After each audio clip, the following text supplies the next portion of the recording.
Nico, preparing to take on Bolton Wanderers tomorrow. How has this week been in training?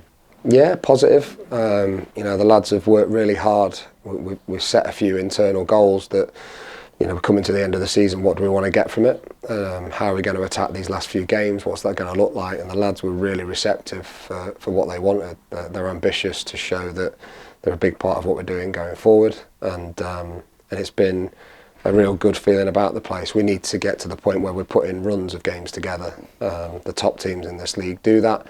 It's something that we've not done well enough over the period of a season. But we're now 3 unbeaten going into Bolton, so they're going to have to be at it. They're going to have to be ready.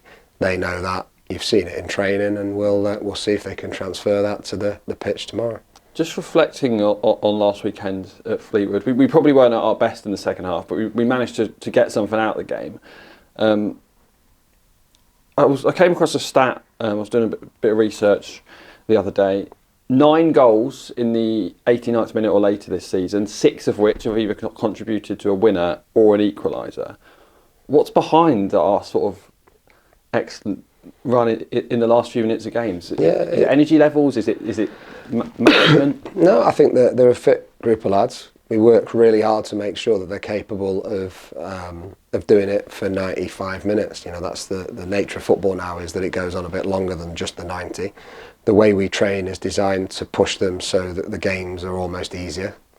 We work them really hard. We push them hard as an all-round staff, not just from coaching, but with Max in the S&C world. We do everything we can to get them in good nick, but there's a mindset there. There's a will to want to go harder and further, and you have to. Like we're at a level where every minute counts, every goal's going to count, and there is nothing better than a last-minute winner. I'd probably prefer it against Accrington, where we were comfortable with time to go, but it's testament to the boys' attitude and their will to want to produce. I would always like to think that we will never lose a game, we'll run out of time, and I think that they've shown that really quite well.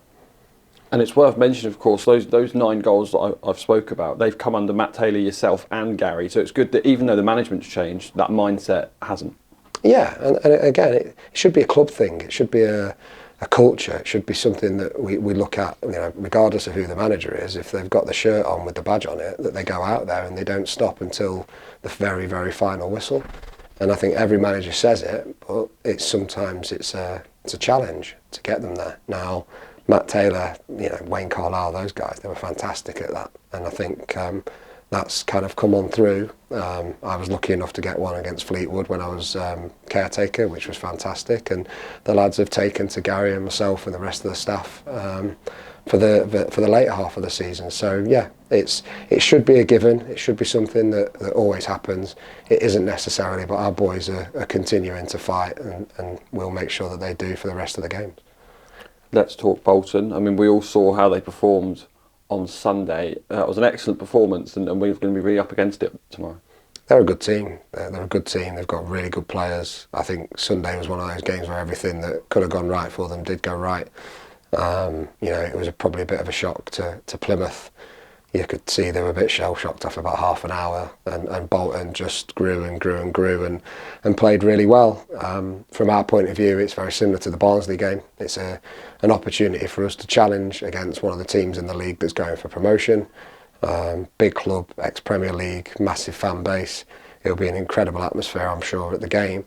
What we've got to do is go about our jobs as individuals and as units and as a team, and make sure that we're difficult to beat and difficult to get through, because they play good football, but we're also penetrating and hard working and on the front foot when we go and attack, and we've done that okay lately. We're trying to get better, and we'll go again against them.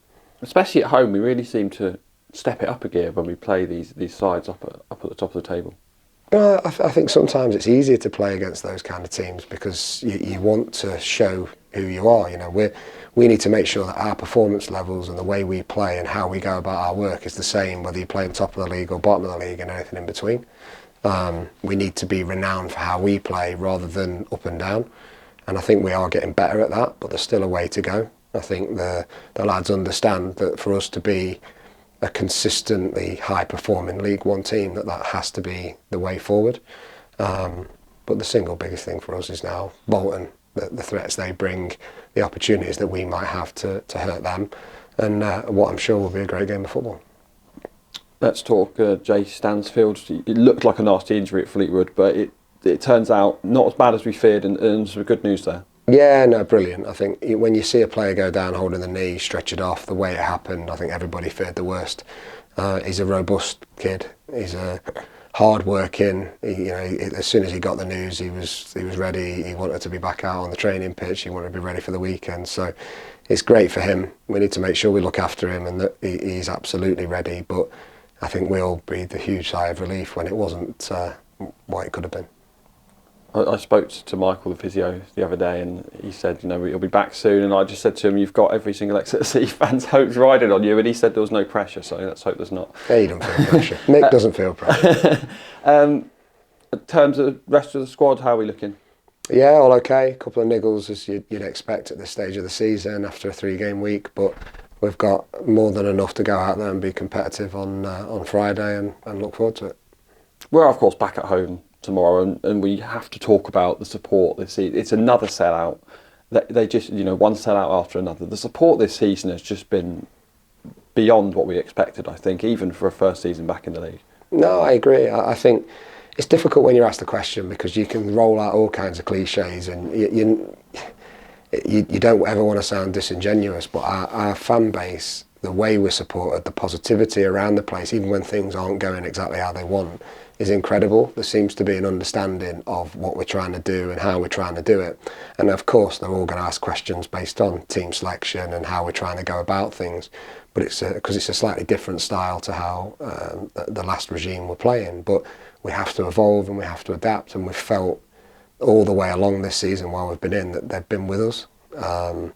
So I think we're really, really fortunate to have fans, staff, academy, community that are all understanding of what we're trying to achieve, are all behind it, and it's a real good feel about the place. The feeling after the Barnsley game when everybody was celebrating together was fantastic.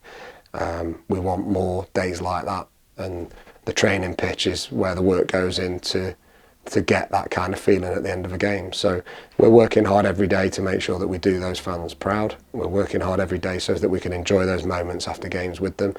But we're also really grateful that they tend to stick with us when we're not doing it exactly as we'd hope.